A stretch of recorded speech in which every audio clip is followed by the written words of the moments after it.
ఈ దినపు దేవుని యొక్క మాట సమూయేలు మొదటి గ్రంథము 14వ అధ్యాయము 29వ వచనము. నా తండ్రి జనులను కష్టపెట్టిన వాడాయను.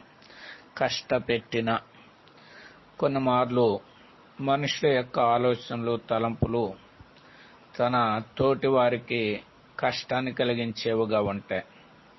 ఎందుకంటే మనుషుల యొక్క ఆలోచన సరైనటువంటిది కాదు. అందుకని దేవుడు చెప్పినాడు, మీ తలంపులు నా తలంపుల వంటివి కాదు. కానీ దేవుడు మానవుడి విషయమే కలిగిన తలంపు కానీ ఆలోచన కానీ అది మనుషుని కష్టపెట్టేది కాదని లేఖనాలు తెలియజేస్తున్నాయి. ఎందుకంటే దేవుని యొక్క ఉద్దేశాలు మేలుకరమైనవే కానీ హానికరమైనటువంటివి కాదని లేఖనాలు తెలియజేస్తున్నాయి. కాబట్టి మానవుడికి మేలు చేసేటువంటి ఆయన యొక్క ఉద్దేశాలు గాయకుని అనుసరించి మేలైన కార్యాలు పొందుదుముగాక.